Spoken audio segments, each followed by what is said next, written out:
Amazon, for example, weren't profitable for years. It just kept borrowing at a near zero cost, undercutting all of their competition until it just monopolized online retail. And many of these tech startups that dominate the world now did exactly the same thing. Not one wealthy company on the planet Earth that is cash free, that does not use debt. I don't want to get out of debt. I want to create wealth. And the way to create wealth is through debt. BlackRock and Vanguard started buying up entire neighborhoods of houses, outbidding regular people who needed homes. They turned houses into financial assets. As they dumped more money into it and the supply didn't keep up with the demand, it drove house prices to the moon, like we can see now, to the point that now young people are never going to be able to afford a house. It's the largest investor on planet Earth with over $9 trillion in assets. That's a pile of cash equal to about 1/10 of a year's global economic activity. BlackRock and Vanguard combined manage over $17 trillion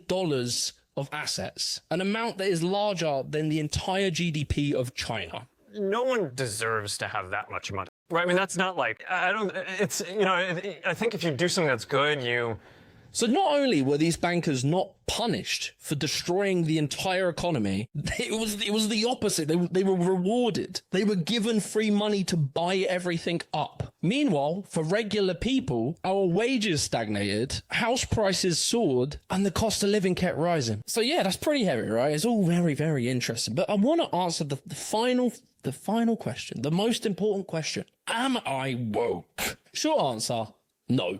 I wouldn't say so. I don't think so. Probably if you meet me in person, I'm not going to lead every conversation with my pronouns. I have close friends from different cultures and we'll probably take the piss out of each other's culture. Probably. If I see a lady on an airplane and she's trying to pick up her bag, I might offer to help her.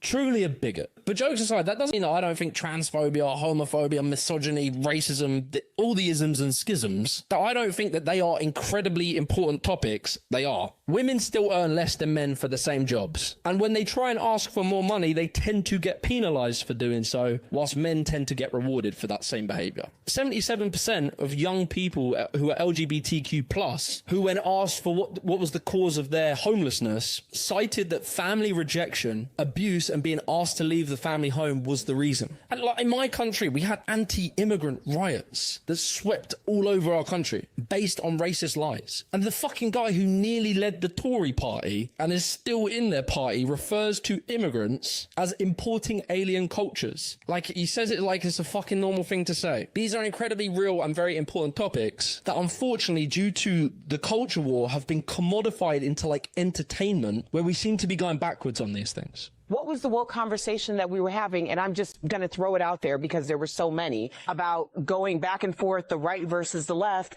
when we just snuck in Roe v. Wade.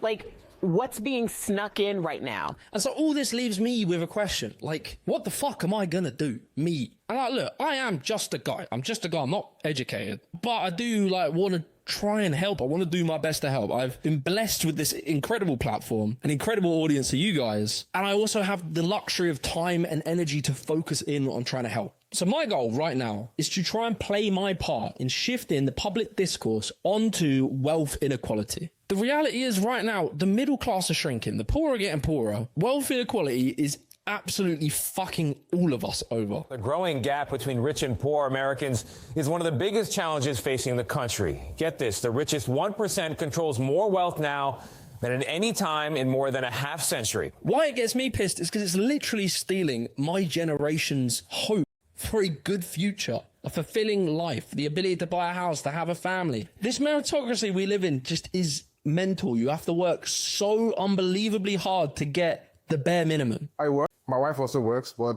what we make as income is probably not enough. It's minimum wage, so it doesn't cover the bills, the rent, and every other thing we need to pay for. Look, I'm going to be fucking honest, right? I have 500,000 subscribers. I make good money. I do well. I went down the whole route of like grind set, self-improvement, dog eat dog, all of this stuff. I did all that. And I succeeded, right? I made something. It worked for me, right? But all I realistically got for it at the age of 30 is a mortgage on like an average size flat and an okay car. Don't get me wrong.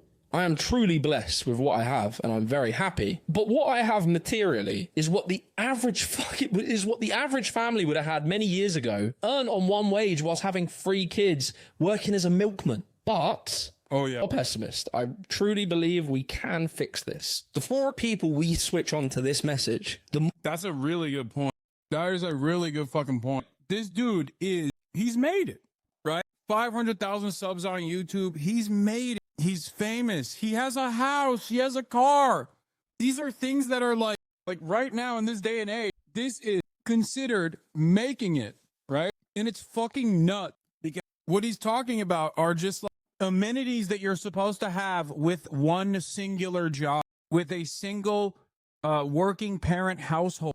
It's wild that people can't comprehend that we've lost sight of the American dream, right? Like the idea that you can just work a job, get good benefits, have kids, raise them, have a decent amount of time off, that, like, think about it, dude. I got fucking canceled for buying a house, like for having a mortgage on a house for myself and my family as a socialism, by the way, as though I bought a fucking apartment complex and became a landlord. Like, that's the way people treated it.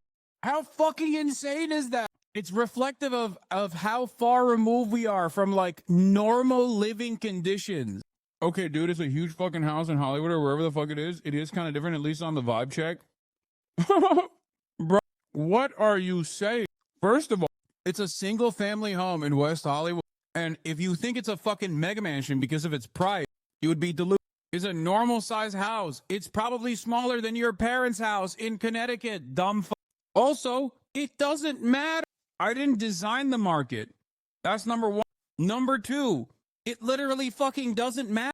Like, think about it. Please, for a brief moment, take a deep breath and go, Hasan, having a house or renting out an apartment, does this change his commentary even a little bit? Does this change his worldview even a little bit? Who has explained to you that this is inherently hypocritical?